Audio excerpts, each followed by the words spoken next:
Guys, let us know if you support Trump down below in that chat. We'll get you pulled up here right now. Everybody just looking for that next Trump supporter. Very difficult to find. They don't want to talk to me. Very scared indeed. Very scared indeed.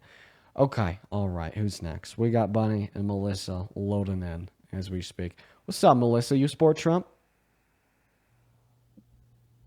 Melissa! And Melissa's not here, so we're going to go ahead and move on to the next guest. Here we go. Moving on. We're going to open up that Uncrustables, too. I wish that this company would sponsor me. What's up, the Goatness? You MAGA?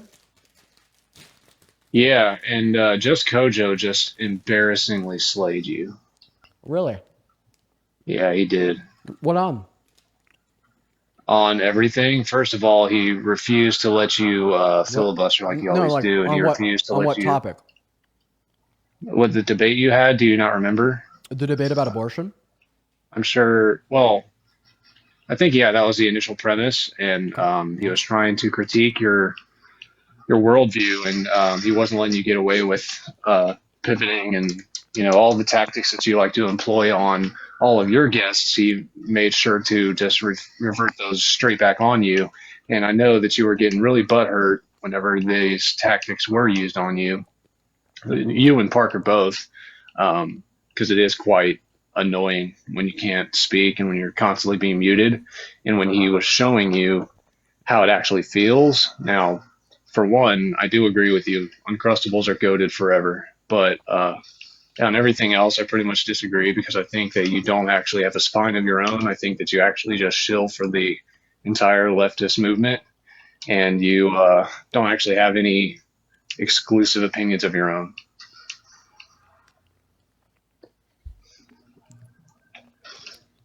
Vocalize and explicitly state one critique that Just Kojo had of my claim insofar as why I don't think that abortion is wrong. He didn't make any. He made sure that he wasn't going to let you have any points of his position. He wasn't going to give you any points of his position because the entire point of that live and you being a guest on, well, not his, but whoever the host was, he made sure that the point of that was strictly to completely dismantle your worldview, and he did without ever allowing you to even ask him one question.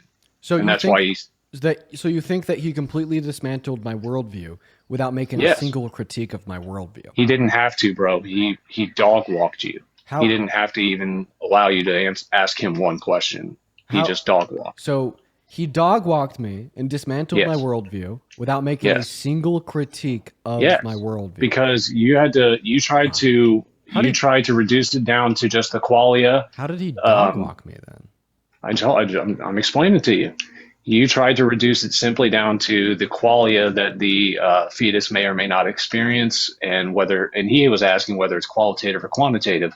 You couldn't give him an answer on that, and because you said yourself you're agnostic to it and you don't actually do any research into it, and I think that's probably the basis at which you analyze any topic is with no real intent at all. It's just kind of a surface level. That's why all you have is talking points. That's why all you have is parroting the same lines about Trump and the fucking Miss Teen USA shit. And that's all you ever have in the mute button. That's the only, and don't get me wrong, I can't knock your hustle.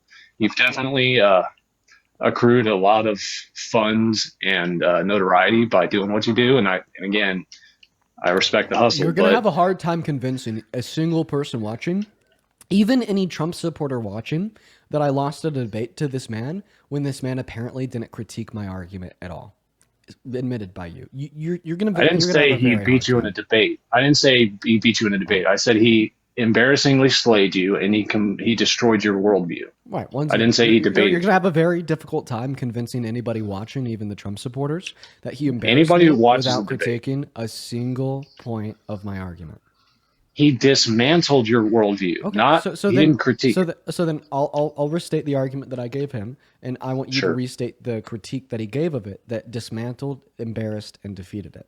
So the argument that I gave him, insofar as why I think that the action of abortion was morally permissible, is due to a lack of a conjunction being true of a fetus, that conjunction being flow or a future like ours predicated on past or present sentience.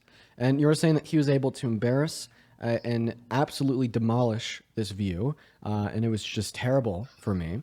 So, what was like the ultimate critique that Kojo had of the view that I just echoed to you that He completely didn't have to, embarrassed and bro. You demolished rage it? quit. You rage quit at simple questions. He was simply questioning and critiquing your points, and you weren't He able didn't have to to. give a valid response to your points. Okay, You rage quit before you could even here's the thing. actually.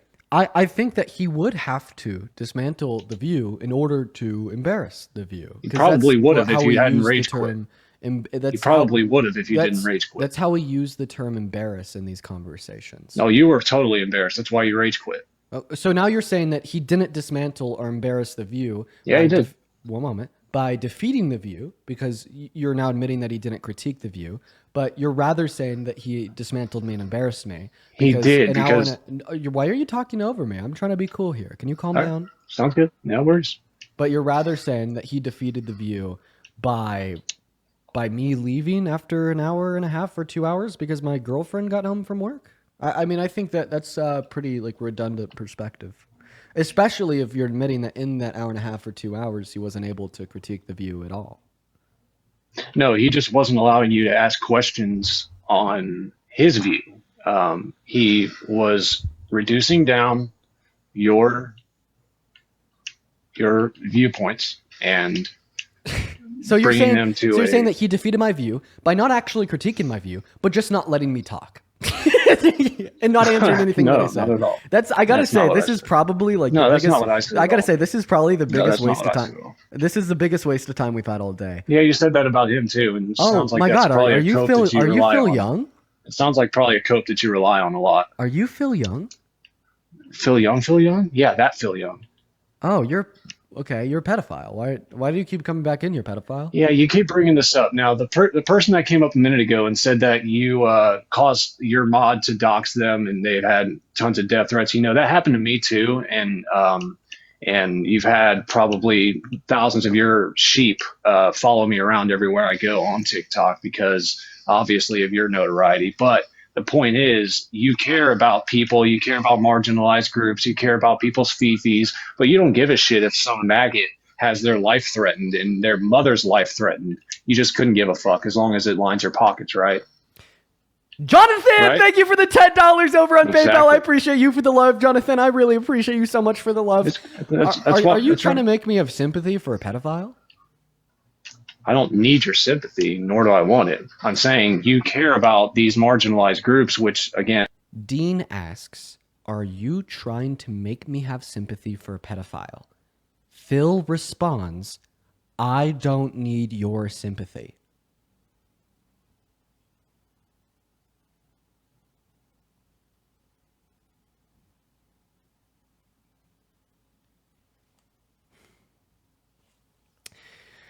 Phil, stop requesting to come up into my live. You've gotten in here a handful of times in the last couple months, and every single time I figure out that it's you, the same thing happens to you.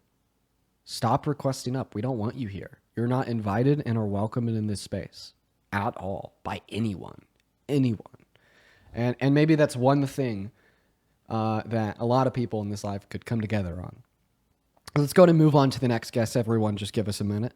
While we're getting that next guest loaded into the live, everybody, we got Wee Far loading up in. What an embarrassment. I'm not even going to speak more about it. I'm not even gonna give him more of my attention. Legit, I appreciate you for that, Galaxy. That is incredibly kind of you. As well as I would like to thank Joshua for the $5 over on Venmo. I really appreciate you so much for the love, Joshua. That is incredibly kind of you. As well as Fashiony with the $5 on PayPal. Thank you so much. You guys are phenomenal. Moving on to the next guest. If you are Maga and you'd like to come up and have a debate with me, let me know down below while we get that next guest up in the box. Everybody, go ahead and drop a Maga accompanied by your age down below in that chat if you're an American adult that'd like to come up and talk. So yeah, we're gonna move on to the next guest right now, everyone just do be patient while we get Chris loaded in, looking for that next guest to come up here and have a conversation with us. So everybody be patient.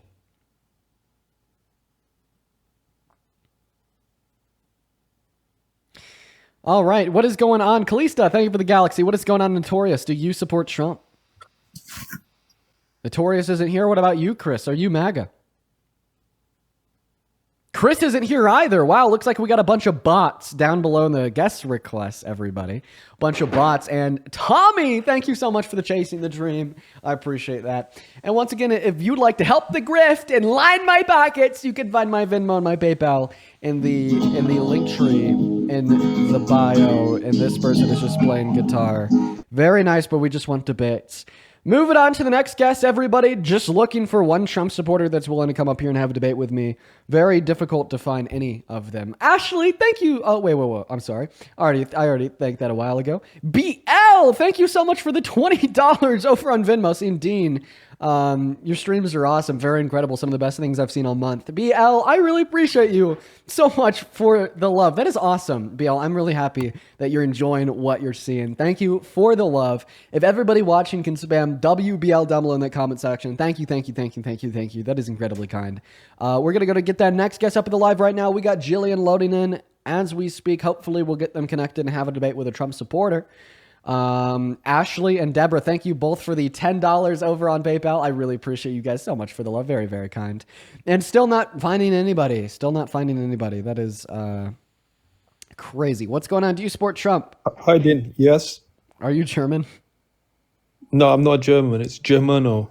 Oh, Germano. Sorry. Yeah. What time is it?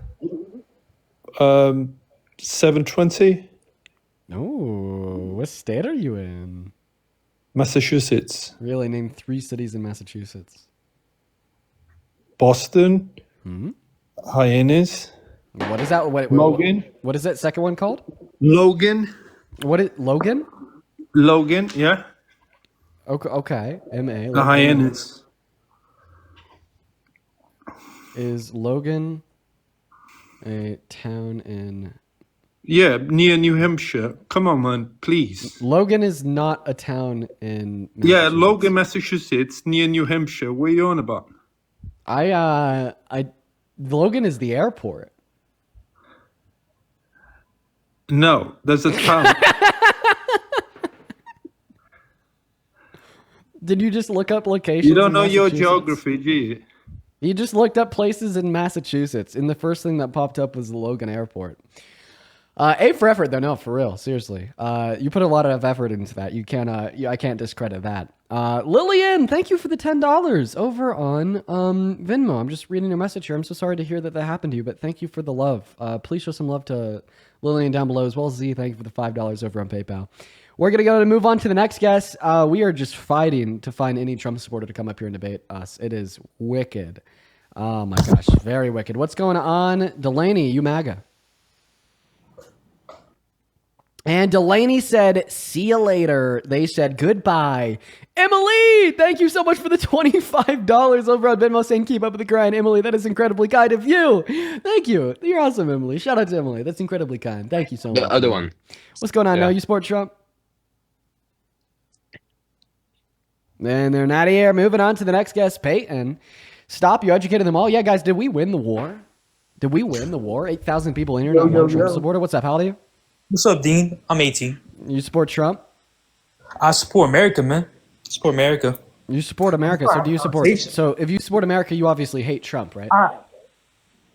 Nah, dude. I don't. Okay, well then you don't support America.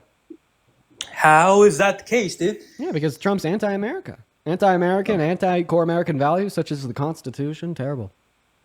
Well, I mean, I've seen that man fight for everything. Okay, I mean, look, that dude has so much money, right? If he didn't believe in what he was doing, he wouldn't do it. I actually disagree. Yeah, for power. Make more money. No, for power. More money doesn't mean much to him. He wants to do it for power. And money. I mean, only a third of his net worth is generated via all the grifts in which he's started up. You know, the largest proponent of his net worth that accounts for more than a third is going to be Truth Social, which only exists because of his presidency. A vast majority of all of his net worth comes from grifts consequential of the presidency. But I think he's more so just doing it for power. Power? I mean, look, hey, you got your opinion. But is the argument seriously that you support Trump because he's a billionaire and that must mean he must really care about No, America? dude. That's not what I said when I joined it. I said I support America. Okay. So, well, also, if you support America, why do you support Trump? I don't support Biden he was a weak president. Okay, that's not what I asked you. You like weirdo. Yeah, Okay. why do you support Trump? What the guess here is, why don't you support Biden? I swear to God, you guys have BDS, Biden derangement syndrome. It is unreal. You just can't get them out of your mind. You got the same thing with One Trump. man. You got the same thing with Trump, man. No, because I'm not deranged. I'm just on point. Like let's see it. Like we need to clear up this confusion of fact. Everything that I say is something that I believe because it's true.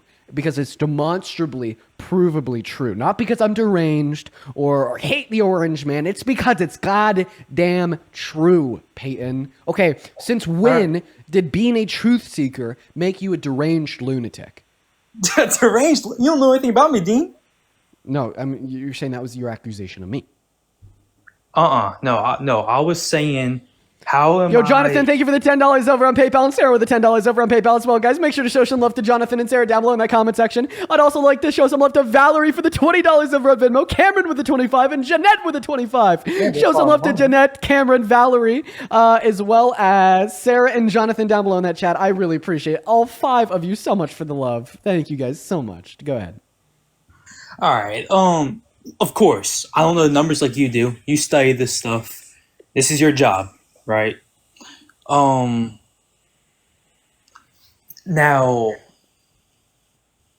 What do you have anything that you want to talk about? I mean, like. Yeah, I want to talk about why you support Trump. Okay, why? Tommy, We're thank you for chasing Americans. the dream. We're Americans. Why should we talk about what's different in our who we vote for? Why not? Yeah, bro. Yeah, everybody, stop discussing intellectual wisdom and truth at once. Stop critically thinking. This is late stage MAGA. They've gotten past the point of return. Their guy is indefensible. So now they're just going to tell you not to think. That's it, not to think. I'm saying, why do we have to fault people for who they vote for? Because the majority of America did vote for this man. And That's not true. Okay. How many people voted for? Wait. That's not true. Yeah, that's not true. How many people voted That's for? not true. We got him from like 1 million. We got How many people voted for Trump? don't know exact, but I know 77 million. How many individuals are there in America? I think 200 million. 350 million. What's a half of 350 million? 175. Okay, so is 77 million 175 million? Once again, dude, don't know the numbers like you do. Okay, that's my fault. I made an accusation when I was following the election on TV. I thought it ended with Trump winning by 2 million. That's my fault then. Okay. So I want you to give us a reason why you support him. Now, if you're not willing to have that conversation because you don't think that Americans should discuss politics, then I'm just not what I was saying, dude. That is exactly what you said. I saw your video on Iran. Okay, I'm gonna give you like maybe 10 seconds to start talking about why you support Trump before I move on. I disagree with you on what you believe in Iran. Okay. All right. All right. If you're trying to have a conversation about that, or you're trying to keep picking people. 5 seconds. Yeah, bro. You got it. 4 seconds. Okay, and he left at 4. Moving on to the next guest here, we got Jimmy loading up into the box. Here we go, everyone. Dean this fiend, stop fucking vaping, bitch. I don't vape. Calm down, emotional man. Boom. Oh my god. I love it when people do that. They come up here, they go wild. I say one thing, and then they leave. You know, I love it. My words are so powerful. It will literally convince like the most emotional men to act like toddlers playing hide and go seek. It bewilders me. We got Samantha loading up right now, everybody. Give us a minute to get Samantha loaded into the live, guys. Hello. Oh, Samantha's not loaded in quite yet. If you're watching and you support Donald J. Trump and you'd like to come up and have a conversation with me, feel free to let me know down below in that comment section by dropping a MAGA attached to your age, and we will get you loaded into the live for a good faith conversation.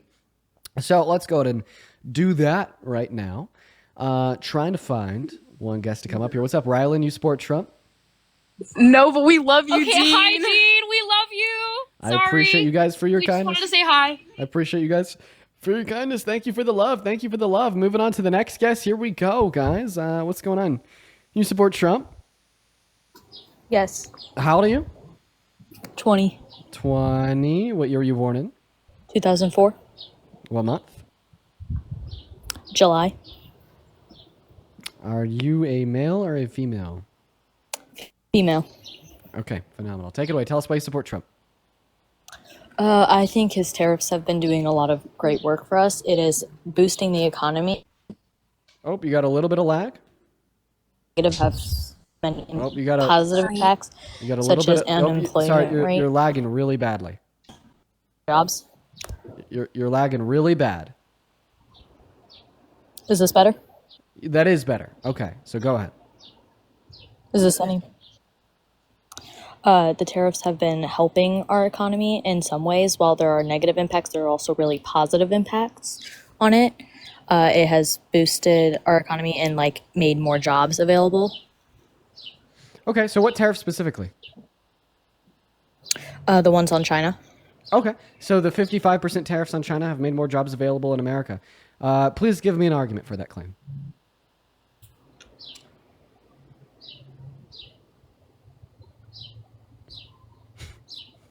Okay, so when Trump supporters spew bullshit out of their mouths, all that you gotta ask them to do is to prove it. I guess. I don't know. It's not crickets, it's birds. Okay, no.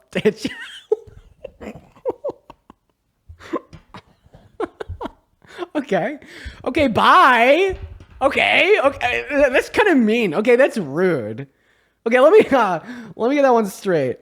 That is rude. You guys, don't do that, okay? Because that's rude to come up here to start a conversation with me, hook the fish, get me into conversation, then just run away. That's very rude. What's going on, Bean? Do you support Trump? All right, Bean's not here, so we're going to move on to the next guest. Everyone, just give us a minute to get that next guest loaded into the box. Just looking for one Trump supporter. It's proven to be very, very, very, very difficult today, let me tell you. Oh, it looks like we need to get an update from Mr. Idiot. Real quick. If you guys know, you know. Let's try to get him up here, get a quick update. Real quick. Give us a minute to get that next guest loaded in, and we're going to have a special guest. But it looks like He actually left the queue. What's up? How old are you? 22. 22. Do you support Trump? I just want to say one thing, that if you support illegal immigrants being deported solely because they broke the law, then that means you are okay with slaves being returned back to the plantation because they broke the law after running away. Love you. You know what, Connor? It's actually a good analogy. That is. I will actually say, I'm going to defend what Connor said there. I will actually defend what Connor said there. That is a good analogy. The reason why that's a good analogy is because the only argument to say that mass deportation is a good thing is simply because it's the law on the books, even though it generates bad outcomes for America and the individuals in the country, right? The same thing would be said about the Fugitive Slave Clause. Okay, the Fugitive Slave Clause, where individuals were legally obligated to return runaway enslaved individuals back to their captor, right, essentially amounted to only bad empirical outcomes for obvious reasons, but it'd have to be enforced simply because it's the law in the books. I'll actually say, like technically speaking, that is a decent analogy. It's a decent analogy for the reason that I just pointed out. But the way in which it's comparable is the very specific. The very specific sense I just pointed out. What's going on, Brianna? Do you support Trump? And Bree's not even here. Moving on to Sarah, everybody. We're going to go to get that next guest, Sarah, up in the box. Hi. What's going on? Sarah, how old are you?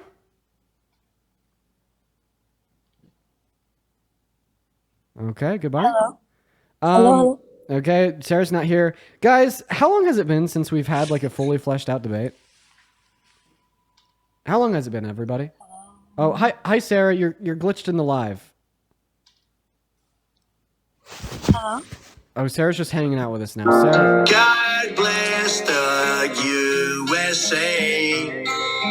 Hello. Okay. Yo, Alessandro, I appreciate you so much for the $10 over on PayPal. Show some love to Alessandro down below in that comment section. That is incredibly kind of you. Thank you so much for the love, Alessandro. Sarah, hi. Hi. Hi. I just had a question regarding Israel-Palestine. Is that possible? I'm sorry, we're just looking to talk to Trump supporters, but I hope you have a good rest of your day, Sarah. Okay, thank you. Bye. Bye. And you're going to have to leave on your own. I can't kick you. You'll just have to exit out of the app or something. Because they're I glitched don't know in. how to leave. I don't know how to leave. Okay, thank you. Do you know how to like Thank you, cancel out of an sorry. app? Just like swipe up and then cancel out of the app. That'll do it. What's going on, Angelica? Do you support Trump? Okay, and Angelica isn't here. I'm not going to lie. I'm not having that much fun right now. Doc, you MAGA? Doc said goodbye. I feel like the majority of today has just been sitting around waiting for a Trump supporter to be willing to debate. Bobby, you MAGA? Yeah, thank you for joining the queue and breaking the rules. Okay. All right, well, we need to go over the rules again. So if you're in that queue, make sure that you're an American adult that supports Trump. If you're breaking the rules, like, you're wasting so much of my time. You know, I just kind of want you guys to think about it in retrospect of the last 3 hours of the stream. What percentage of the people that have come up here have been breaking the rules? A lot. A lot. Meaning that a majority of the time in the last 3 hours has been wasted doing nothing. All right. So it's like all the people that have been breaking the rules have just today wasted over an hour and a half of my time. Right? Wasted an hour and a half of your guys' times too. So please follow the rules. What's up, Lily? You MAGA? You're in, come in. Yeah. What? My dad wants to debate you. Oh, okay. Okay. Hello, young fellow. Hello, Lily's father. Hello, Lily's. We are building furniture while we listen to you. Oh, very nice. So you support Trump? You know what? I'm unaffiliated now after this election, and I wanted to ask you something. Or I wanted to pose an idea for you. And that is that after listening to you, I mean, you're young and you're still formulating your thoughts and everything, but the way you talk to people is exactly why people hate liberals now. It's that holier than thou attitude that made me switch from being pretty strongly liberal to now unaffiliated. And I just was interested to hear what you have to think about that. So I can think of a handful of people that I've spoken incredibly disrespectful to since this live start. The most recent one on my mind is going to be Phil Young, who's a self-admitted pedophile. The other one on my mind would have been a man about an hour and a half ago that was saying he doesn't care that Donald Trump perfed on naked underage teenagers and doesn't consider child rape to be rape. You know, like, honestly, like when there's somebody that like I'm noticeably disrespectful to, it's because they deserve it. And like, right. And like, honestly, if like that's going to like push somebody away from the party, like in my mind, that probably means that they agree with a person that deserves disrespect. And if it doesn't, and if they don't agree with the person that deserves disrespect, they just hate to see a liberal disrespecting anybody, regardless of what their motivating reasons would be. Like I'd probably say like you have like a bad way of thinking, and you should like change your considerations insofar as what makes you support like one political party or one political candidate over another. No, I mean, that's entirely not true. I mean, I've obviously been affiliated as a liberal much longer than you've been alive, probably. But this election showed, I mean, Trump winning by, 5 million votes or something, far outperforming than ever imagined. Far ever imagining, outperforming anyone ever imagined, just shows that the Liberal Party has moved way far left and alienated tons of people. Well, that's not necessarily true. So data okay, from, I mean, it's 100% true. Data from exit polls following the 2024 election tell us that 34% of people that voted for Trump because of the negative economic outcomes of the pandemic, and how they basically associated that with being caused by Biden. Right, and I mean, I don't think that's going to be the same as like the left going way too far left. And I'd also argue, I think that the right has gone farther right than the left has gone farther left. Well, I mean, that's just a polarization of both parties. But the problem is the left has to now win back all kinds of young male votes, for example, Hispanic votes. And the only way to do that is to appeal to the masses and taking positions that are like you took about all undocumented immigrants should be allowed into the country if they hadn't committed a crime. I mean, that is way far left, and that's no one's going to support that. The middle is not going to support it. I could agree that on like the surface level, that the idea of mass amnesty is going to be like far left. It's not going to be like a conventional belief held by the typical liberal. That is a little bit more of like a far left belief, in which I hold to be the case. However, like I think it's like really easy to justify. I think it's really easy to explain. I think it's really easy to adopt and accept when given reason to. And the only reason why I think it's far left is because of messaging from the right that the left hasn't pushed against, and because of like the institution's unwillingness to adopt and accept the view is like a typical left-leaning belief. And I know that, you know, in justifying the view and explaining the motivating reasons for it, that we can convince a lot of people to hold a view. I mean, I put up a 5.5-minute video explaining every single reason why I think that mass deportation is bad and why I think that mass amnesty is good. It got 7 million views in total on Instagram and TikTok. And I mean, the outcome of that was thousands of people commenting saying that you completely changed my mind on this. So I mean, that's like the one thing that I'm not willing to let go of just because, oh, it's far left. Yeah. Like, I think that's something that I want to convince more people of. Listen, it's hard to debate with you because a lot of my policies are pretty socially liberal like you. I would rather see mass amnesty than mass deportation, no question about it. But the problem is, my greater topic is how do we win the next election, or at least make sure Trump doesn't try to run again. Yeah, we win the next election by running on essentially the same policy we already have, plus mass amnesty, plus incorporating better policy for a couple marginalized groups in America, but with significantly better messaging. I think what the left loses on is their messaging, not their policy. Yeah, I mean, like, there's nothing that Kamala Harris ran on that was too radical. No, I agree. That's my whole point here, and the whole point is kind of the way we discuss things, and the way liberals have started discussing things has become so much more elitist, and so much more. You know, the rhetoric is so much more like what? Give me harsh. I think it alienates people. Well, I mean, I think in general, and I'm guilty of this myself. You know, I'm guilty of being. I'm actually a lawyer, so I'm pretty highly educated, and you know, I like to think that, you know, I'm better than some people, but I'm not. You know, and it took time to realize that. It took age and it took learning to realize that I'm no better than, you know, someone that lives in a trailer in South Carolina. Yeah. And I think liberals don't talk that way. Convince me that the left doesn't have an edge on the right when the right is actively propping up fascism. That's the problem. The problem is liberals are generally more educated. Liberals are generally more aware of the news, the current events. Liberals are generally, you know, higher income family or households, but we don't do ourselves any service by talking like that. Does that make sense?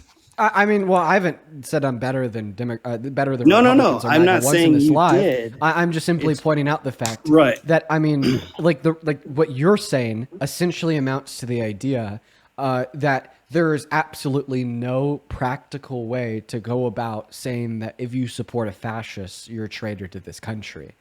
Right? Because all of a sudden the implication of a traitor to the country makes you seem less than. Or if you willingly accept economic policies, the average American, even though it's going to reduce your after-tax income, that you obviously haven't done your research and you're ignorant as it relates to the facts that you should know and how it's going to benefit your life. Like all of a sudden, like that's no longer acceptable because it's making half the country seem less than. It's like, I think we do need to point out that these are facts of reality, and we shouldn't feel like uncomfortable in discussing facts of reality. And even if those facts of reality, you know, set the Overton window, or sorry, like sway more individuals to the right, I don't think that discredits the use of discussing them. We just need to find better ways to discuss them. But I'm not aware of a better way to tell somebody that they haven't done their damn research if they're supporting economic policy that hurts them. You're dead right. You're dead on. That's the question is, and I think what they did wrong the last election was they pointed out fascism and how terrible Trump is and all the negatives, and I feel like they just hammered it too hard.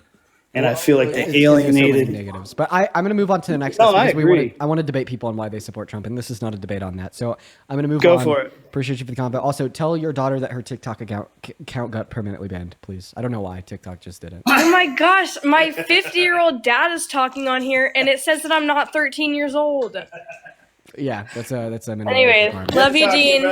Thank you. We're gonna move on to the next guest. That's what I thought it was gonna be for. Let's gonna get the next guest loaded up in. Guys, it has been like an hour and a half since I've had a debate about why you support Trump. If we're not able to get a guest up here to debate me on why they support Trump in the next 10 minutes, I'm just gonna end my live early today. Like, this is not fun for me, I'm not gonna lie. So yeah. Please. Like, I'm gonna end in like 10 minutes from now if we don't get a debate. What's going on? Do you support Trump? Okay, they left. Everyone just give us a minute. Go ahead and drop a MAGA accompanied by your age down below in that comment section if you'd like to come up and have a conversation with me on why. What's going on? Do you support Trump? Yes, sir. What's up, Dean? How you doing? I'm doing all right. How old are you? I'm 18. What year were you born In 2007. What month? May 5th. Or May. I wasn't able to vote this election. Okay, all right. Well, yeah, why do you support Trump? Oh, it's mainly because I live on the border. I live in Eagle Pass, Texas. Oh, here, real quick. Sorry, before I have you run your argument, I just need to ask this guy one question. Found the address yet? Finally, some substance. What's up, dude? Found the address yet? You know, I had a nice chat with Parker today. Have you found my address yet? You know as well as I know exactly where you live, buddy. What's my address? Well, my name is Scott, and I'm married to Morgan. Scott, So what's my address? I had a great chat with Parker. He's doing well. I'm gonna give you. What's my It's address? nice of you to carry him. Dave. What's my address? It's nice of you to carry him, buddy. Are you gonna give me my address? Watch the crosswalk. Watch the crosswalk. The traffic light. Okay, go ahead, Russ. Sorry, that guy's been trying to dox me for like 2 years. It's really fun making fun of him for being so stupid. Take it away. Sorry for interrupting our conversation, Russ. Oh, sorry. All right. So I was concerned. You know, I live here in Eagle Pass, so I'm like a border town in between Mexico.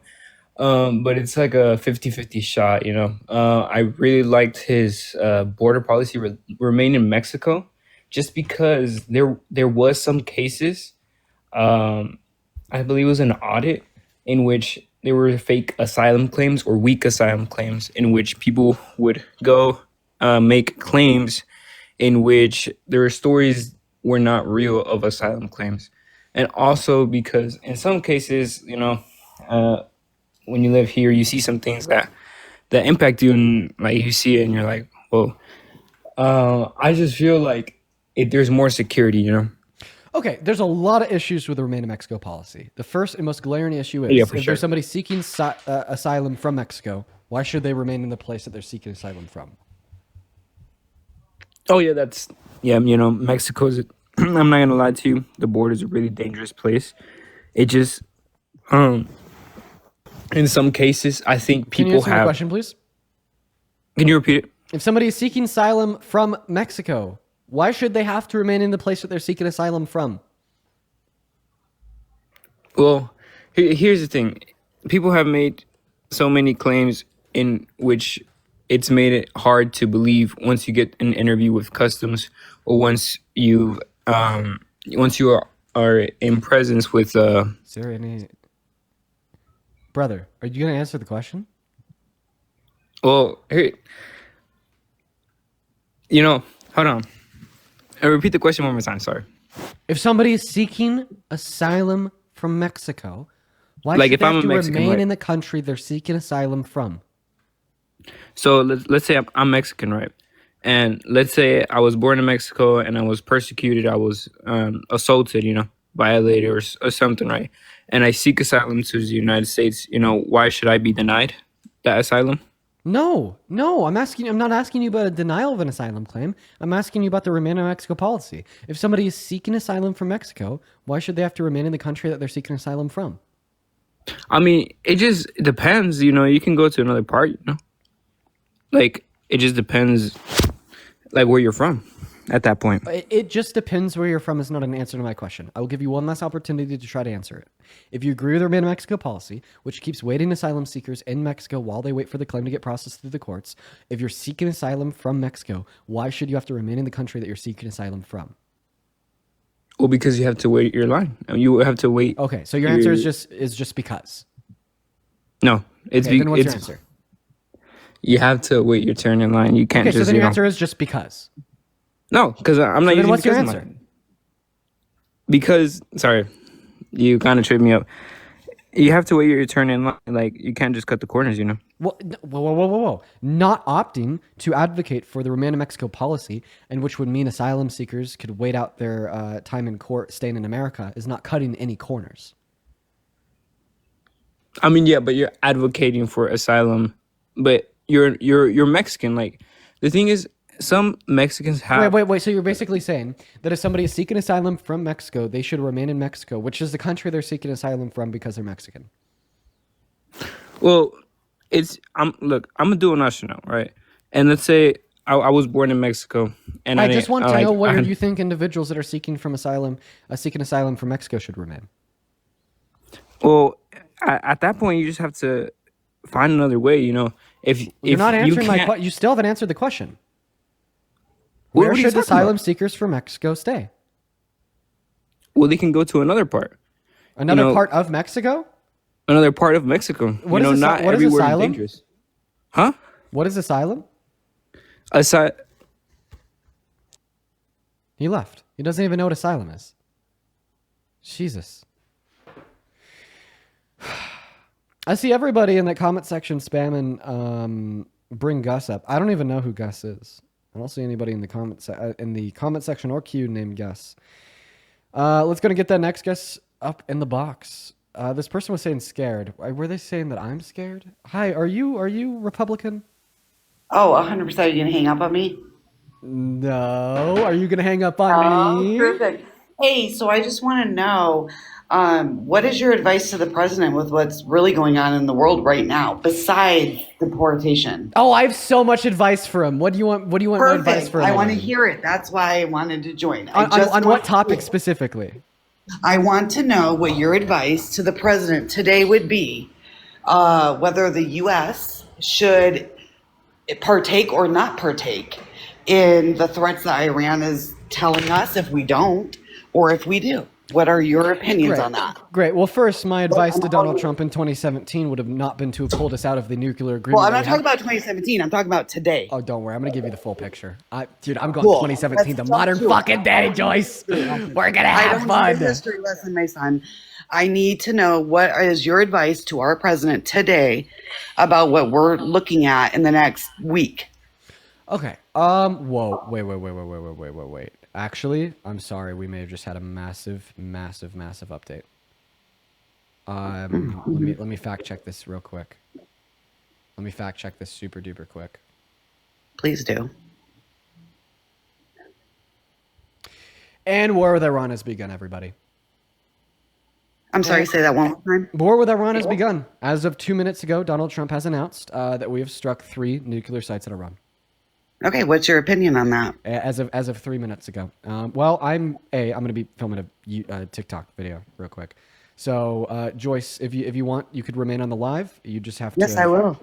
This will maybe take me around 5 minutes. I'm just going to. I will wait because I'm very curious about your opinions on what's happening right now. Not deportation, not the election. Today, right now, in our country. I really want to know your mature thoughts. Okay, great. Well, do you mind if I put you on mute while I record this video? No, I'd like to stay on live with you while you do it. I'm just going to mute you so you won't be able to speak. Okay. All right, everybody. Well, I am making a TikTok real quick just to inform everybody that war with Iran has started. So, yeah, my source would be Truth Social as of 2 minutes ago.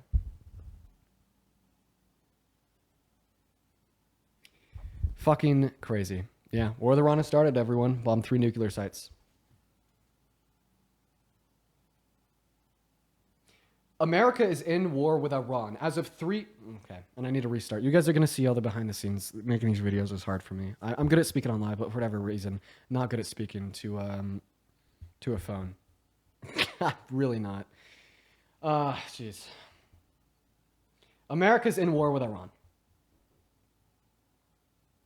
This video has been a long time coming, but as of 3 minutes ago, the Trump administration has struck 3 nuclear facility locations in the country. I'm going to re-record that. I need to make sure I get the word out there, so you guys are going to see behind the scenes.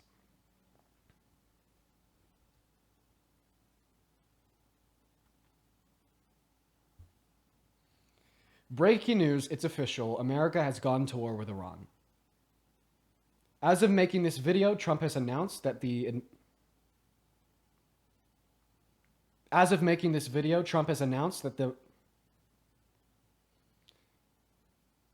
Trump just announced that we have struck 3 nuclear facilities within the country of Iran. And I'm actually going to go ahead and read you guys out the message right now. Trump says, we have completed our very successful, this is for the live stream.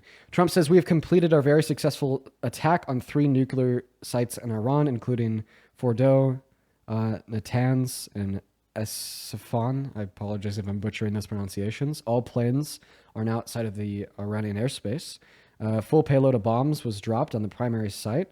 All planes are safely on their way home. Congratulations to American warriors. There's not another military in the world that could have done this. Now is the time for peace.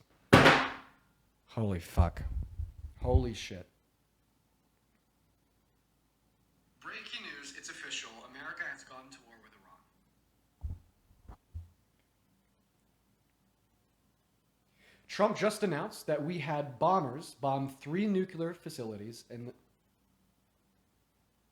Trump just announced that we had bombers.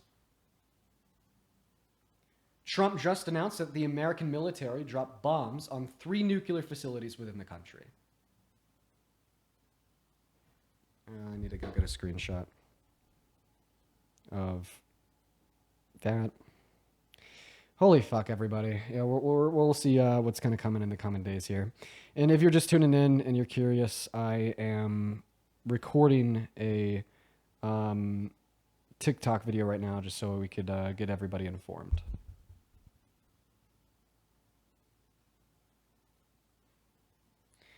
This may take me a minute, everybody. Contrary to my ability to speak fluently when I'm on live, it's a little bit more difficult for me to do so when I'm recording myself. I couldn't tell you why. It just is the case. So this may take a minute.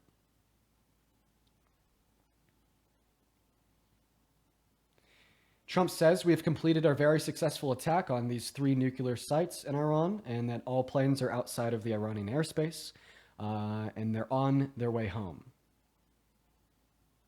And he also says at the end of his message that now is the time for peace.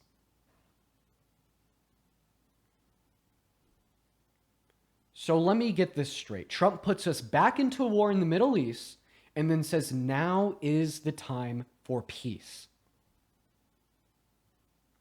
Do not be misled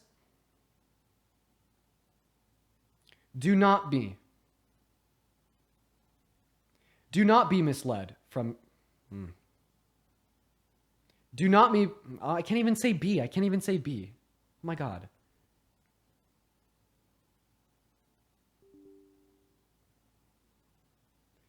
Do not be misled by Donald Trump's statement that this is a time for peace. This is an active war, and just like Bush, Donald Trump is now putting us into war in the Middle East with Iran. There's absolutely nothing peaceful of potentially putting the lives of thousands of American troops on the line. And there's definitely nothing peaceful about bombing sites in the country of Iran, which destabilizes the region and leads to the overthrow of authoritarian regimes, which... Okay, let's listen to what we have so far. Breaking news, it's official. America has gone to war with Iran. Trump just announced that the American military dropped bombs on 3 nuclear facilities within the country. Trump says we have completed our very successful attack on these 3 nuclear sites in Iran, and that all planes are outside of the Iranian airspace, and they're on their way home. And he also says at the end of his message that now is the time for peace. So let me get this straight. Trump puts us back into a war in the Middle East, and then says now is the time for peace. Do not be misled by Donald Trump's statement that this is a time for peace. This is an act of war, and just like Bush, Donald Trump is now putting us into war in the Middle East with Iran. Breaking news. This announcement just came from Trump in the White House. In fact, it hasn't even hit. This announcement just came from Trump in the White House. In fact, it hasn't even hit mainstream media quite yet. This fact just came from Trump in the White House 5 minutes before I'm filming this video. This statement came less than 5 minutes before I sat down to film the video you're watching now, so we don't have a clear view of what this means for American involvement in Iran moving forward, what this means for Iran potentially striking a handful of U.S. military bases in the region like they said they would if we strike them. And I will keep you guys up to date with developments as we learn them. But this is a very sad day for America. All right. So, yeah, everybody, I think that's going to be the video. We're going to go and throw that up over on the main account. Let's just take one last listen here before I throw it up. Breaking news, it's official. America has gone to war with Iran. Trump just announced that the American military dropped bombs on 3 nuclear facilities within the country. Trump says we've completed our very successful attack on these 3 nuclear sites in Iran, and that all planes are outside of the Iranian airspace, and they're on their way home. And he also says at the end of his message that now is the time for peace. So let me get this straight. Trump puts us back into a war in the Middle East and then says now is the time for peace. Do not be misled by Donald Trump's statement that this is a time for peace. This is an act of war, and just like Bush, Donald Trump is now putting us into war in the Middle East with Iran. This statement came less than 5 minutes before I sat down to film the video you're watching now, so we don't have a clear view of what this means for American involvement in Iran moving forward, what this means for Iran potentially striking a handful of U.S. military bases in the region like they said they would if we strike them. And I will keep you guys up to date with developments as we learn them, but this is a very sad day for America. Okay. All right. There we go. Let me go and throw the title on it.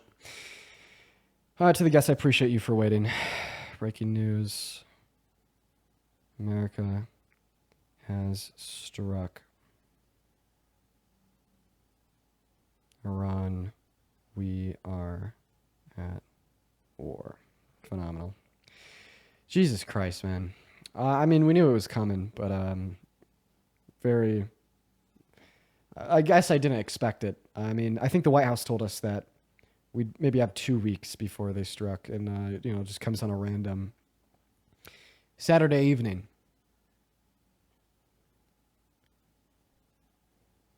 This is a very sad day.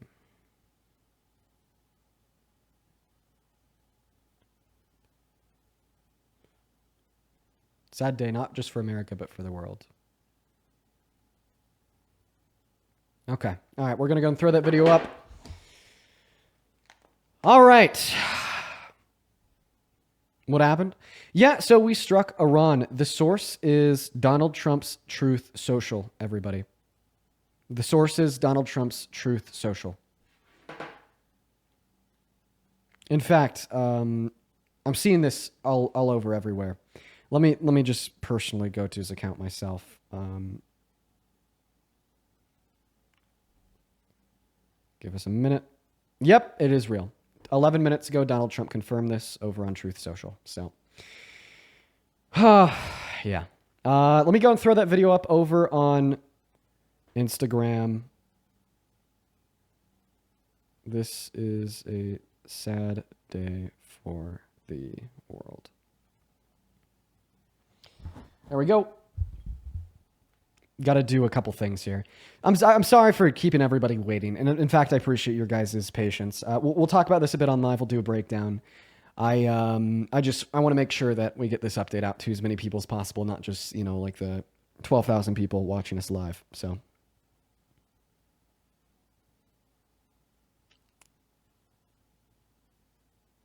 CNN starting to cover it? Is it getting in AP, CNN, ABC, etc.? I'm starting to see some coverage from mainstream media. So this is a major escalation. Obviously, war is a major escalation, everybody. CNN is yet to cover. Okay, it's on CNN. MSNBC is yet to cover it. Okay. I'm going to go and throw this up on my Instagram story. Give me a second here. We are almost done, everybody.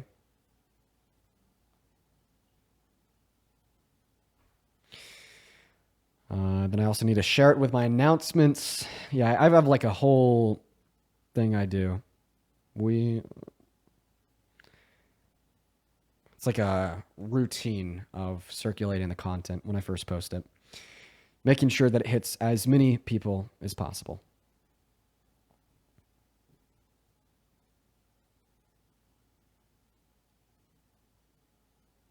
Okay, and once I get this all up, it looks like I am almost there. I will answer some of the questions that you guys may have. Awesome, it's on the main account. Yeah, if you happen to be watching on like a laptop or something, feel free to go like and share that post on Instagram and TikTok. Phenomenal.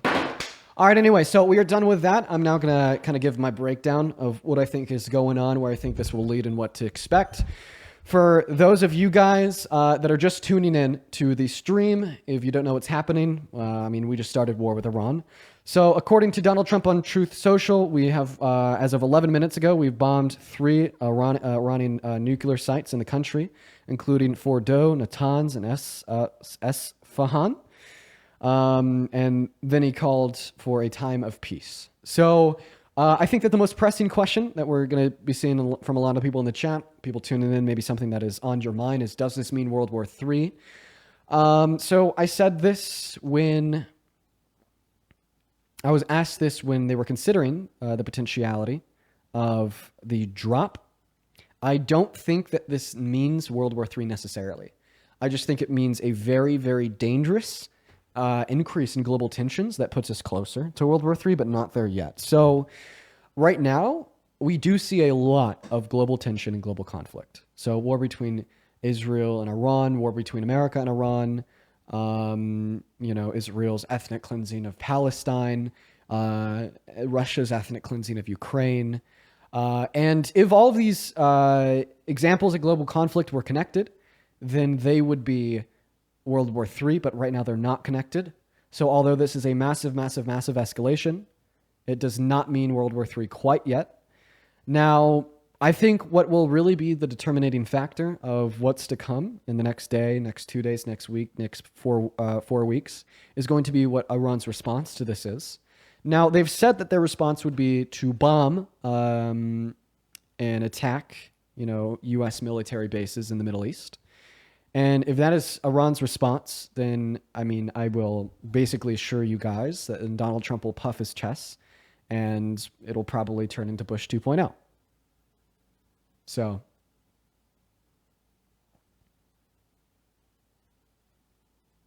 you can't hear me? Are we experiencing some lag, everybody? So that's what's going on. That's what's going on.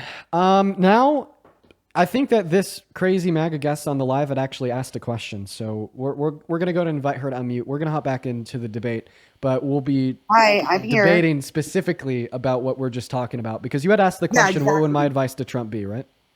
Right. That was my original question before your breaking news. Yes. Right. Do you actually mind if I ask you what your thoughts on that was? What your thoughts on Donald Trump re-entering America in a war in the Middle East is? I would like you to answer my question first, because that would be the courteous thing to do as a gentleman to a lady.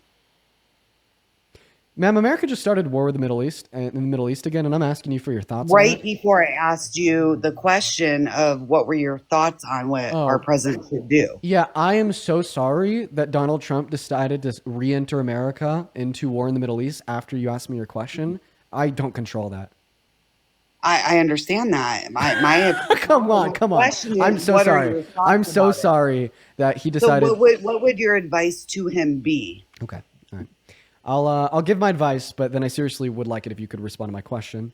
Well, Okay, I think that like the main advice is to like just like at least understand and recognize that the attacks against Iran on bequest of Israel have been unprovoked. So Israel attacked Iran in an unprovoked manner. In fact, they called it preemptive self-defense, which I think demonstrates that unprovoked manner. So, I mean, I don't think that aiding in Israel's request for America to join into the war and bomb sites in the country of Iran is something that we should do. That's something that we shouldn't do. We just fundamentally shouldn't be involved. We don't need to further increase global tension at such a dangerous time to do so. Because of the impacts that will have on the country, as well as American military bases in the Middle East. I don't think that we should be risking more American lives, the way that Bush did, putting us into war in the Middle East to begin with. I think that these are a group of very terrible decisions. If the concern is the development of nuclear technology, well, then I don't think that Donald Trump should have ever pulled us out of that deal in the first place. But because he did, I would say that the better idea would be to re-enter into a similar deal. But I mean, I don't even know how we'd go about doing that, honestly. The reason why I say that is because we've already shown them that we're unfucking reliable. I mean, last time we gave them a deal, we exited out. We said, no, you got to go, right? And I think that makes it a little bit more difficult to strike up a new deal. But at the end of the day, I don't think that we need war in the Middle East again. At the end of the day, I don't think that we need more global tension. And at the end of the day, if you do support re-entering into war in the Middle East, you can't call yourself pro-military because you're risking the lives of servicemen and women. You can't call yourself pro-peace because we're starting new wars for no reason. And you definitely can't call yourself pro-America because I thought that we all unanimously agreed in around 2012 and after that, war in the Middle East is about one of the most anti-American things that the establishment in DC can advocate for.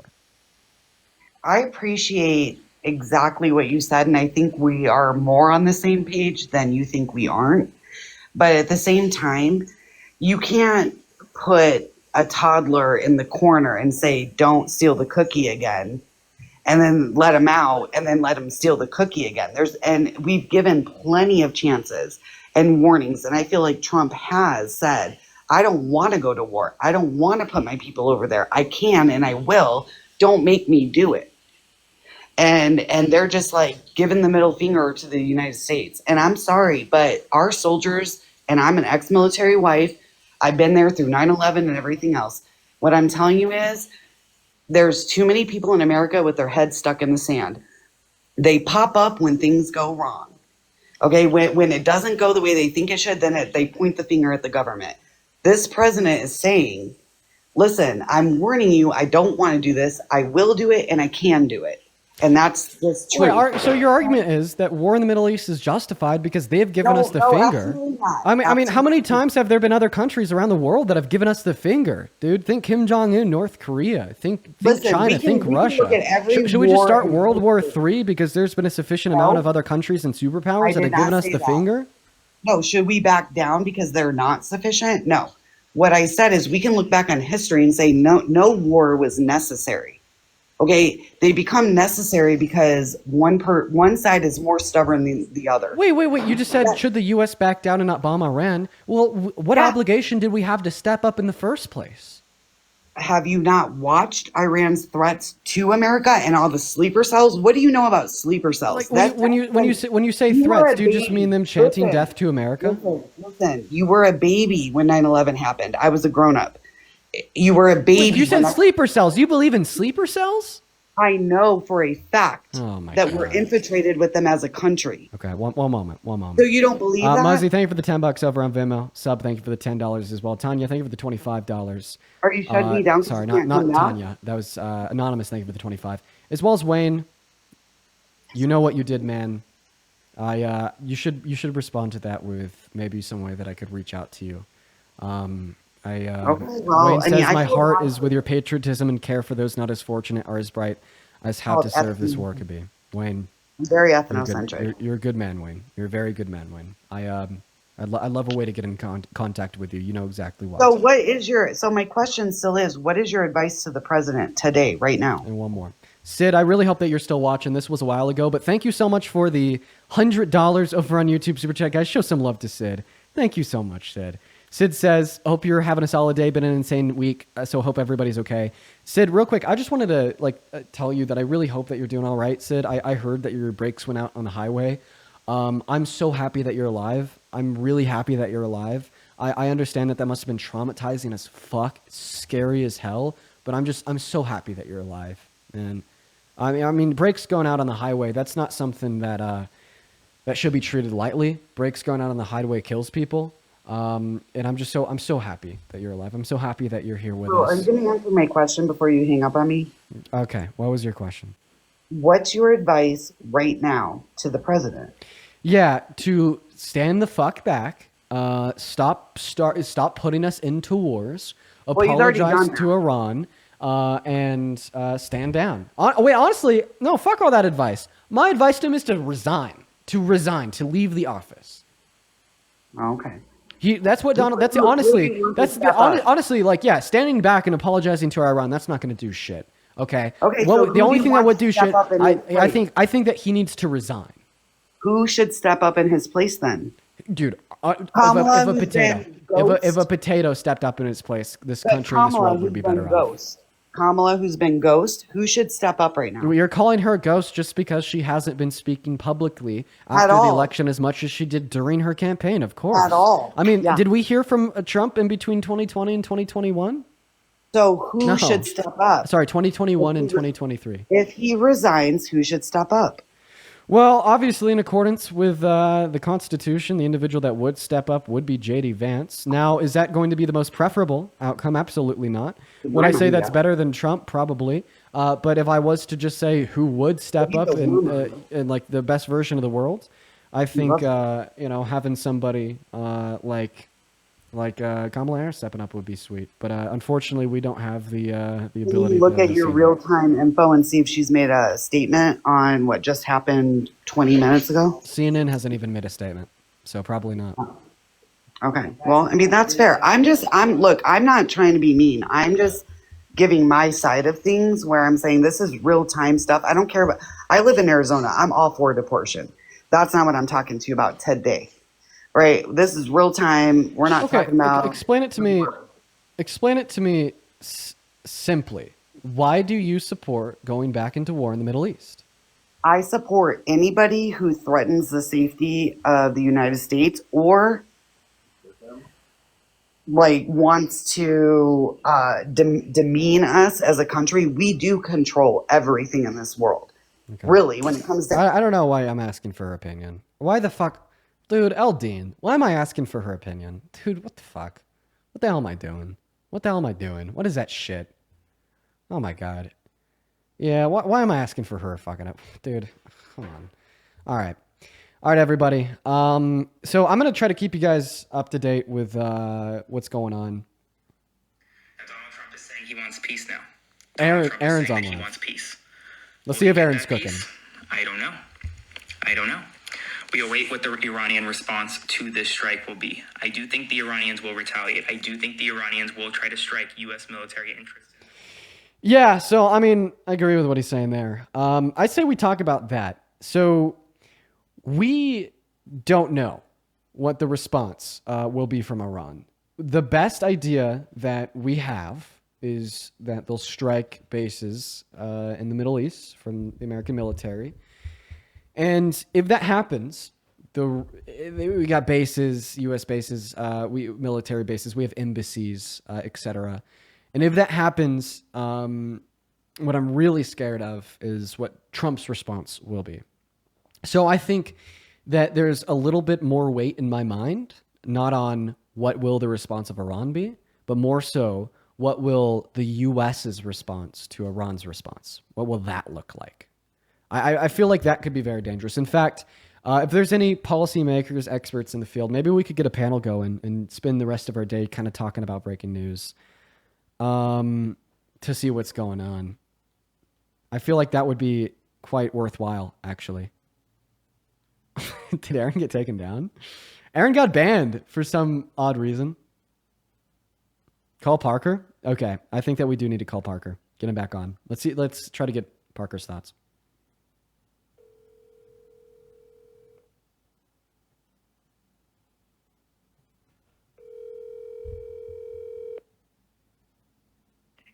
Yo, it's good. Hey, man, you got some free time to join the live for a minute? I probably don't. I'm with my girlfriend and her family. No worries at all. Well, if you haven't heard it yet, we struck Iran. But Oh my gosh, are you serious? yeah, and by the way, I just thought I'd let you know that you're live right now. Everybody could hear your voice. That should have been the first words out of my mouth. My apologies. I'm sorry. That really should have been the first words out of my mouth. That's fucking crazy though. That's like actually insane. What happened? Yeah, so we struck 3 or 4 of their nuclear bases in the country, and Donald Trump put out a statement, less than 15 minutes ago, informing us. And at the end of his statement, informing the world that we've gone to war with Iran, he said, "Now let there be peace." So he said that there's going to be peace, and that's all that we know right now. I can't even believe it. What a delusional, sickening person. He started a war, and then he's like, "Let there be peace." After he just did that. Precisely. So did he destroy their nuclear arsenal? So he like what they were building up to. He hit 4 of their bunkers. Now I don't know how many bunkers they have insofar as like the use for the enrichment of uranium. Is it possible that they destroyed their entire nuclear arsenal? Like, I'd say that's very low. I'd assume that they have other nuclear enrichment facilities, and I would also doubt that they'd keep any arsenal that they already have, if they have one. I mean, keep in mind that's speculative, at those enrichment facilities. I mean, think about it. Like Iran learned with the rest of the world last week that the U.S. had approved the strikes on the facilities. So honestly, I bet that they got everything out that they needed to get out. So to clarify, they struck Iran, and then they aren't going to do regime change like they were claiming before? I guess we'll see. But man, if you want later, depending on what you're doing tonight, I'm honestly probably going to be going over my 4 hours just to cover this. So if you happen to find any time, feel free to pop up. But I understand if not, because you're with a family, and honestly, you didn't expect on a new war starting tonight. So makes sense. But no, if you do get some free time, feel free to join. Yeah, for sure. All right, I'll let you know. All right, take care, man. All right, thank you, man. Yeah, appreciate you for taking the call. All right, everybody, it looks like we have a new statement from Trump. I'm also going to go ahead and get some text on stream because we're no longer asking people why they support Trump. We're just talking about what's going on in the world. Give me a moment to change this. While we do, I'm going to go ahead and read off this message because my computer's slow. Donald Trump just said, "I will be giving an address to the nation at 10 p.m. at the White House regarding our very successful military operation in Iran. This is a historic moment for the United States of America, Israel, and the world. Iran must now agree to end this war." Okay, that actually teaches us a lot.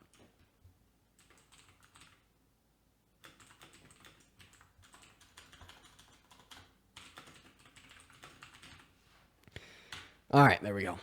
That teaches us a lot. We're going to go ahead and break down that statement, what it means, and what I'm taking away from that in one moment. There we go. All right. So here's what I take away from that statement. Seemingly from Trump's perspective, he's taking the abrasive approach of basically saying that we are going to go into Iran and bomb the fuck out of them, and then Iran is going to roll over and stop fighting. And it's going to usher in peace. What a delusional take. Now, is it possible that Iran will roll over? It's possible. Is it likely? Absolutely not. How did Iran respond to Israel? They struck Tel Aviv the hardest I've ever seen Tel Aviv struck. Who is Israel backed by? Us. And what has Iran said after we've seen considerations from the American government of striking them? They said, if America involves themselves, America will fall, or something along those lines. America will suffer irreversible damage. I think that's what they said. So I don't think that their leadership will just let this one go. I mean, how did it go in the Middle East to begin with? What happened under Bush? What happened in Afghanistan? What happened in Iraq? Did we see, the enemy cower? No. And honestly, I don't think that Iran, at least in this sense, should be considered our direct enemy that we need to wipe out. Okay? I don't think that we should be bombing them, going to war with them. I agree that there's issues with their leadership. There's a lot of really dangerous issues with like the regime in charge of the state. But saying that let's enter back into war in the Middle East over a threat of weapons of mass destruction for another endless war that costs trillions of dollars and thousands of lives, that inevitably only destabilizes the region more, is probably something that we shouldn't do. And that's what he did do, and that's what we're seeing. I'm also going to go ahead and give Matt a ring. If you don't know Matt, he's a PhD librarian, very smart guy. See if we could get him on the line.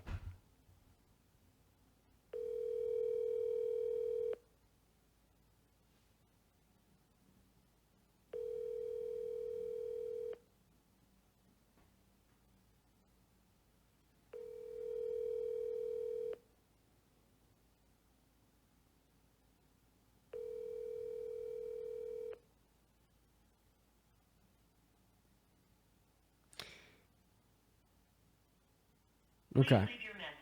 It doesn't look like Matt is free. Unfortunate. Yeah, let's go ahead and break down what we're seeing reported on by ABC, CNN, AP, etc. Let's just go to AP News. Let's see what they're reporting. I'm going to break it down real quick. Politics. U.S. has struck 3 Iranian nuclear sites. Okay. All right. Phenomenal. Let's see. So it looks like... So this is coming from Trump once again. The Truth Social post. We've completed the very successful attack. So he said that B-2 stealth bombers were used, but didn't specify which types of bombs were dropped. The White House and the Pentagon did not immediately elaborate on the operation. The strikes were a decision for the U.S. as Iran had pledged to retaliate if it joined the Israeli assault. And for Trump personally, having won the White House on the promise of keeping America out of costly foreign conflicts and scoffed at the value of American interventionism. See, that's what I was talking about that makes me worry. That's what I was talking about that makes me really worried, is the fact that they've pledged to retaliate. Kofi's in the box? Phenomenal. Yeah, I'd love to get some other people up here. That'd be great. Let's just have a panel discussion about it. Get different takes from different people. Kofi is in the box. Appreciate you for the galaxies, Wolfos. Welcome in, Athena. What the hell? Why is my screen black? Well, we could hear you and see you fine. If you want to leave and rejoin to fix that. Yeah, let me leave and rejoin because everything is black. I don't know why. I'll leave and rejoin. Sounds great. I wish that I just had like a foreign policy expert on speed dial.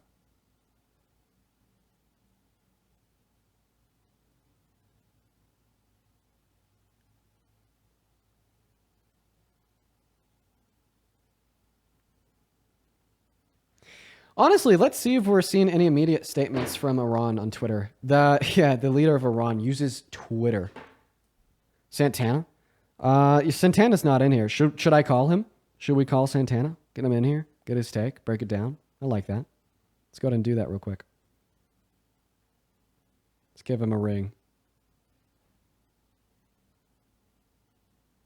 Your call has been forwarded to voice. Damn! The person you're trying to reach is not available. At the tone, Damn!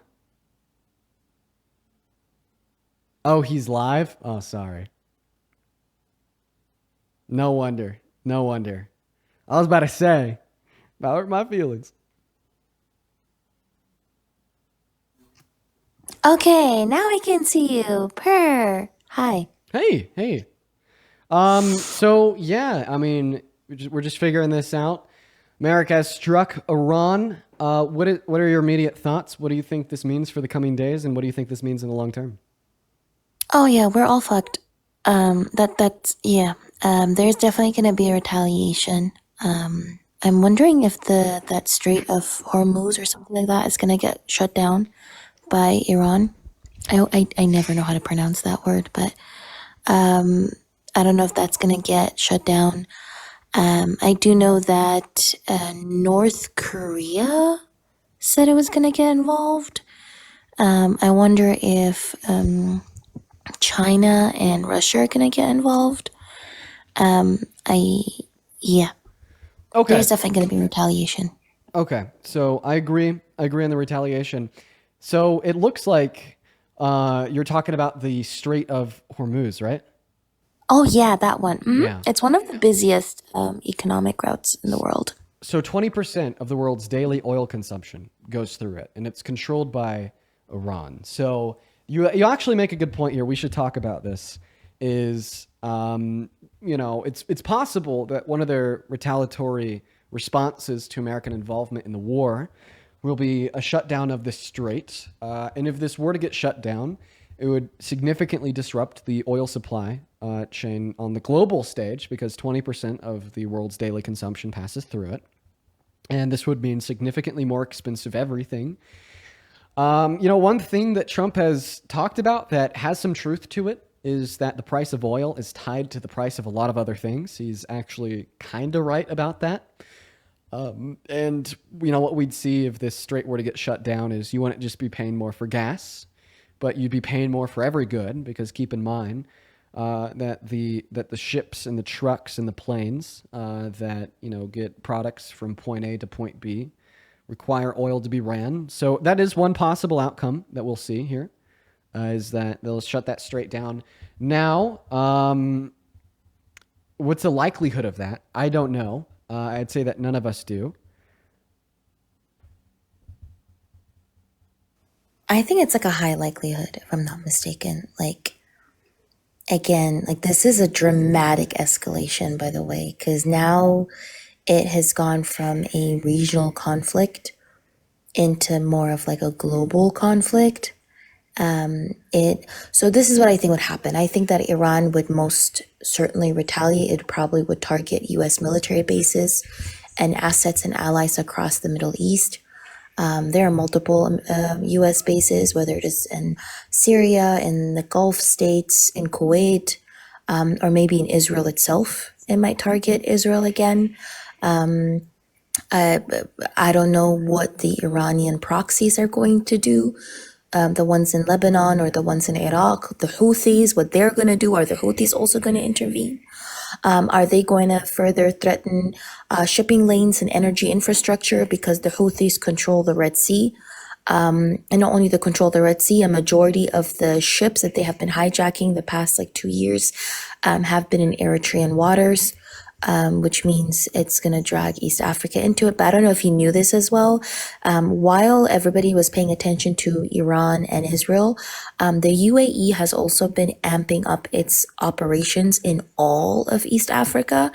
And it heavily funded and pushed for Libya to invade Sudan. And so Libya invaded Sudan a couple of days ago. To participate in the genocide as well. And all of this is for control of the Red Sea. Because if you look at the map, the Strait of Hormuz or Hormuz is on the one side of the Arabian Peninsula, and then on the left side of the Arabian Peninsula is the Red Sea. And the Houthis control that part of the of the Arabian Peninsula, and then the other side of the Arabian Peninsula is controlled by Iran. So they both could retaliate and just close both sides. And then the global economy is fucked, Yeah, the more I think about it, the more likely I think it'll be that they shut down that strait, because it wouldn't just be like a mere retaliation from Iran directed towards U.S. and Western countries, but it would also be a way to pressure U.S. and Western countries into backing off from them, right? Because basically they shut that strait down. Oil's more expensive. Everybody in America no longer supports the administration because they're paying significantly more for everything. Well, that's pressure applied on the administration to back off and to leave the conflict that they started. So I see that as a likely retaliation, because that is a really, from their perspective, a really easy way to pressure U.S. and Western countries into backing off. And, it's not like a strategic military attack. It's something that they have the legitimate right to do, legally speaking. So Brookings has an article on this, by the way. So if you go to Brookings edu, called the commentary is Israel strikes Iran, what happens next? it was a couple of days ago when Israel first airstriked Iran, and they go into the details of what would happen if Iran were to shut down the strait as well, if I'm not mistaken. So yeah, it does say here the greater concern is that Iran controls the Strait of Hormuz, a global choke point through which about 20% of global oil shipments pass. Closure of the strait or significantly disrupted oil shipments could bring about a global energy crisis and pull the other Gulf oil producers who would see their shipments and revenues disrupted into the conflict. Houthi actions in the Red Sea demonstrated that a few strikes on strategic targets can have outsized effects on global commerce, and a complete blockade would not be necessary for Iran to make its point. So that would happen. Yeah, I don't know. It's scary, not gonna lie. Yeah. So everybody, just keep in mind that the situation is still developing. I mean, it just started as of 30 minutes ago. We'll just have to wait and see what happens. We'll just have to wait and see what happens, guys. We really will. So I would say that the next important thing that will happen tonight that is going to be very notable for us all to pay attention to will be Donald Trump's speech from the Oval Office that is going to be happening here in 1 hour and 25 minutes. I'm actually right at the end of my 4-hour live stream as we speak, so I may not be live to cover this. But if I'm not live to cover this, I will be posting videos about it. I will definitely be posting videos about it. And it's also just hilarious that, as Christian points out on PayPal, that the strikes were announced right after the stock market closed for the weekend. Yeah. Imagine the massive tanks that, oh my God, you know what? Okay, this actually will happen. I can guarantee that this will happen, you guys. If you want to know something that will happen, when the markets open on Monday, we will see massive tanks in American markets, because guess what? Those future markets are fucked. Okay, the mere possibility of Iran shutting down the strait, in which controls 20% of the daily global supply, the mere possibility of that happening, it will absolutely nuke the future markets, and you all will see that on Monday. So that's going to be interesting to see. And apparently Iran has posted on Twitter, so I'm going to go ahead and load that up now. Yeah, also, can I show a map to kind of help people better visualize how fucked the whole region is? Now, let me go ahead and put you on the big screen real quick. So this is a map that shows basically how many countries in that whole region, whether it is in the Middle East and also in Africa, are kind of fucked, right? These are all countries that have conflicts or active genocides. And every country that is highlighted in a different color is a country that has some type of conflict or genocide or issue. And so I think this is why I was saying the UAE was ramping up its operations within East Africa as well, because it's kind of all of them were coordinating their attacks at the same time. Israel, the UAE, and America as well. And so, in my opinion, this is definitely a global or regional war, and it's not only an Iran versus Israel thing anymore, or it hasn't actually been for a while now. And people haven't been actively paying attention because maybe people haven't been able to visualize it in front of them. Right. So, yeah. I mean, I actually think that you make an interesting point there. Is this regional? Is this global? Well, what I think that we see is a lot of regional conflicts all over the globe, right? As the ones that you just pointed out in Africa, Russia, Ukraine, Israel's ethnic cleansing on Palestine, Israel, Iran, America, Iran, and Syria. Yeah, Syria, fucking Pakistan, India, and Yemen. so many places across the globe. And what I'm really afraid of is the idea that there can be a catalyst that will somehow connect all of the global tensions that we see, or at least a sufficient amount of global tensions to amount to a world war. And, you know, this was one of the first things that you said when you joined, and I wanted to wrap back around to it now because it's important. This could serve as a catalyst for North Korea, China, Russia standing behind Iran saying, well, now that you have America dropping bombs on enrichment facilities in the region, well, we're going to stand 10 toes down behind you. Here's some money, here's some weapons.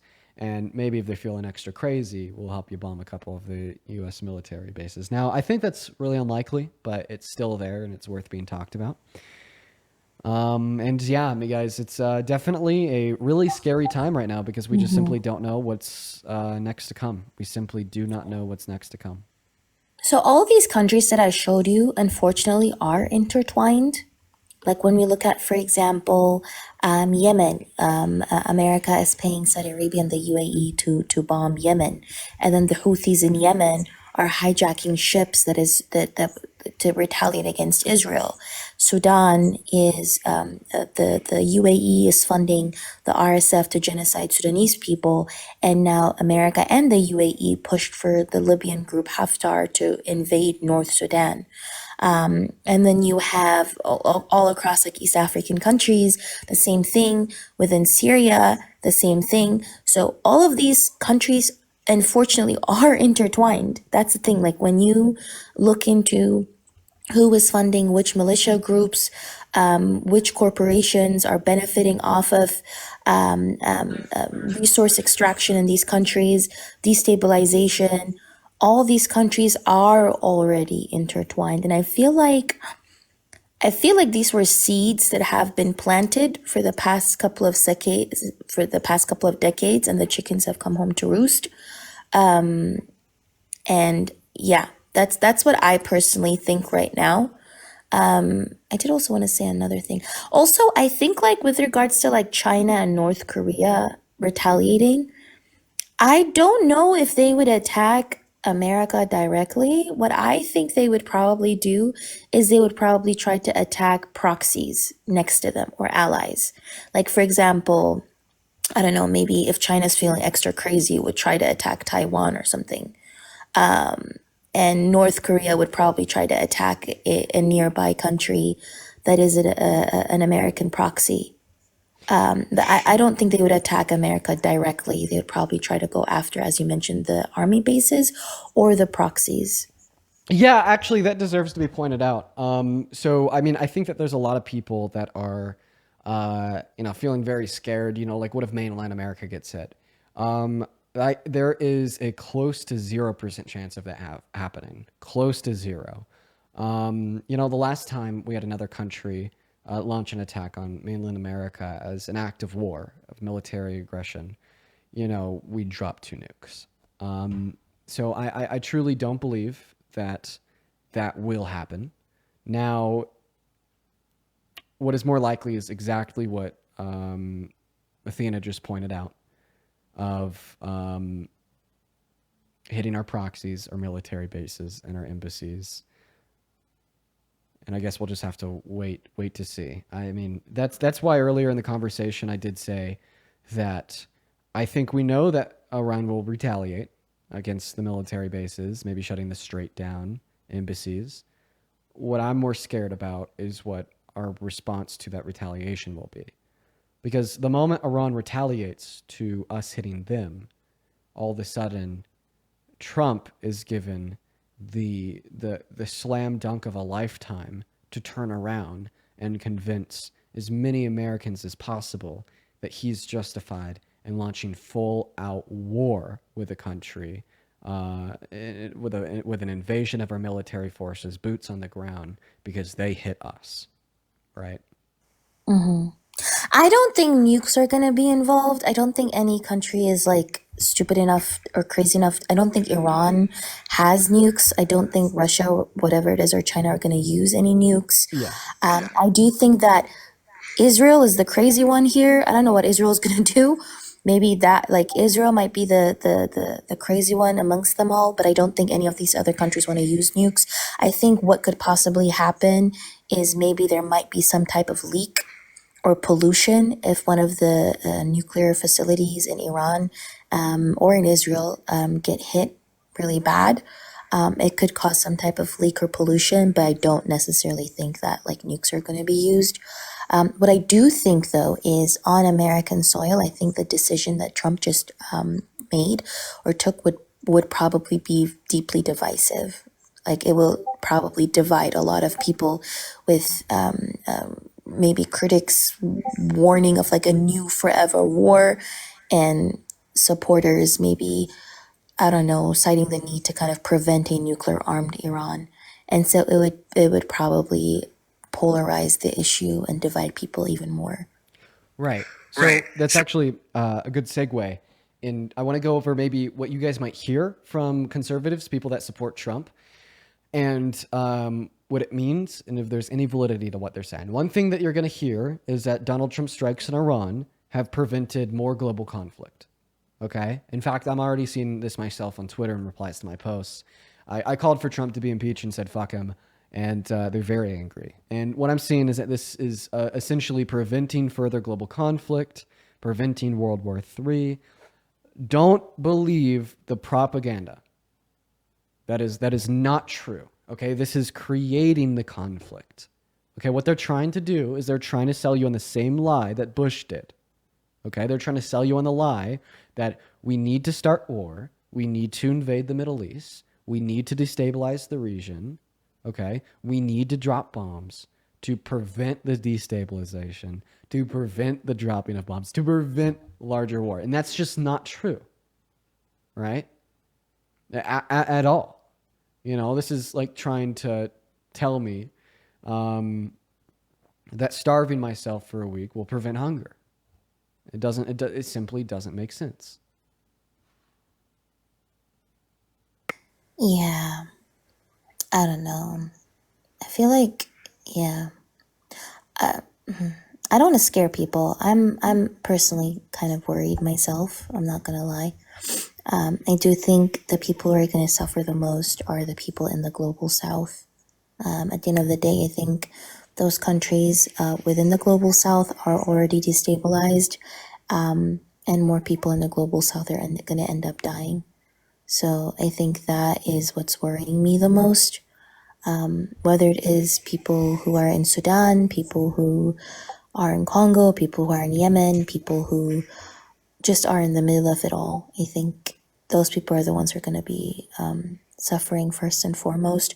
People in Palestine, all these different people. So right. I think that's what bothers me the most out of all of this, and how bad it's going to escalate with how fucking insane Trump is as well. Absolutely. Well, Athena, would you like to come up tomorrow and we could do a 24-hour recap on everything that Trump goes over in his message tonight and what your thoughts are 24 hours from now? Yeah, sure. That'd be sweet. I will. Also, I'm pretty sure just yesterday, yeah, so Iran and Russia signed a pact yesterday. Did you know that?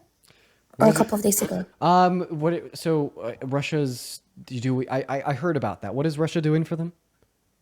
Some kind of like, I'll have to look into that more, but I think it's some kind of like strategic partnership between Moscow and Tehran.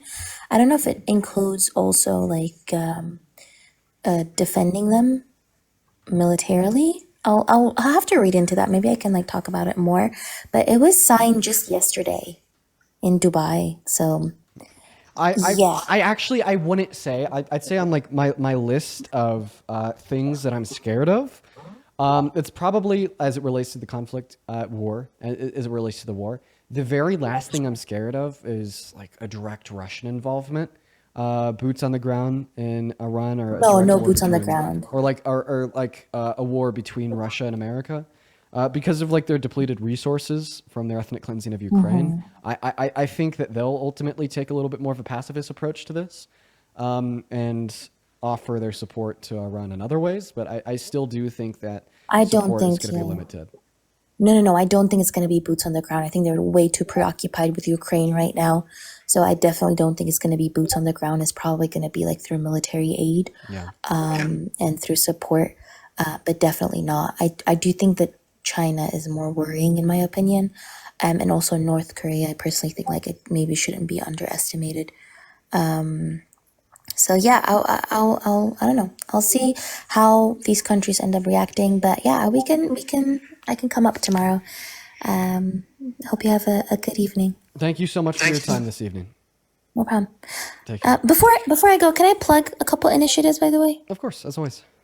Yeah. So there are about like 9K people here. I have like a couple initiatives within my bio, two of them that I really want to plug. One of them is a Congolese initiative that specifically supports Congolese victims of SA.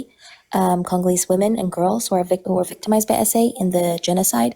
The other one is a Sudanese initiative that offers period care for displaced Sudanese women. And then thirdly, there is also a PDF document that kind of gives you all the information on the slavery that is happening right now in Libya and in Egypt. And so if you can download the PDF document and you can literally spread it around in every server you're in, every group chat you're in, amongst your friends and family, to inform yourselves on what is happening in Libya right now, in Egypt right now, and what you can do about it as well. So if you have any extra coins or money, even if it's just like $1 that you want to donate, that would really go a long way. So there are a lot of initiatives within the link tree in my bio. But I appreciate you, Dean, as per usual, and I hope you have a good evening, and I'll see you tomorrow. See you tomorrow.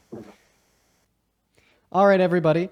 So here's my plan for the rest of the evening. So I'm going to be plugged in all night. Gonna be going to bed late tonight.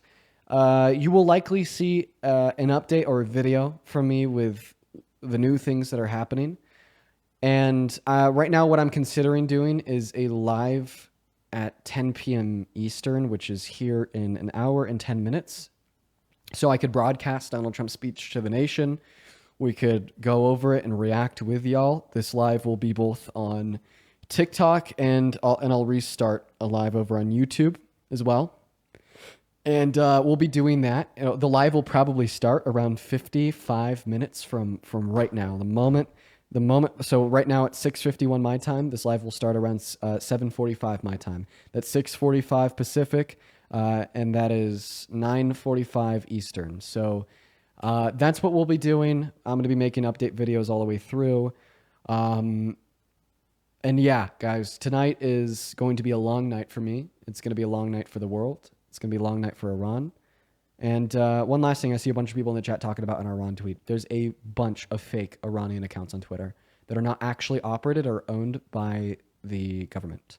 If you want updates from the Iranian government on Twitter, please only go to the official Twitter account of the Supreme Leader of Iran. Let me go and get that for you guys now. I think that's actually important because I've been fooled by the fake Iranian accounts as well. Oh my God, Nikki Haley's already saying, well done. People are saying, this is what I voted for. I want to explode. Oh God. Yeah, the official account of the Iranian leader is going to be EI_IR.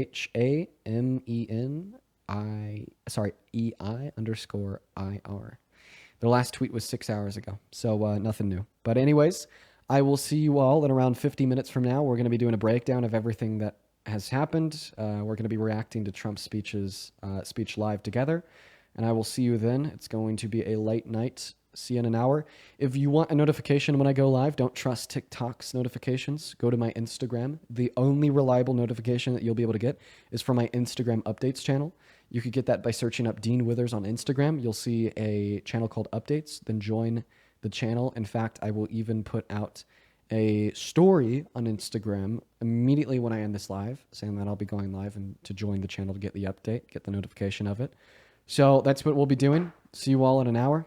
And once again, if you want that notification reliably, head over to the Instagram and make sure to drop a follow, join the channel. If you don't know how to join the channel, just wait until I post the story where you could click a singular button. Let me make sure I could go ahead and pin that. So there it is.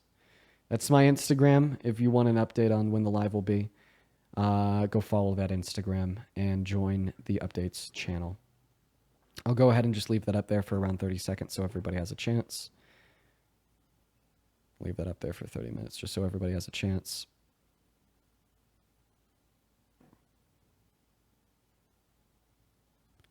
Oh, it looks like Trump is now putting a American flag out on Truth Social. That's great. Okay. All right, go.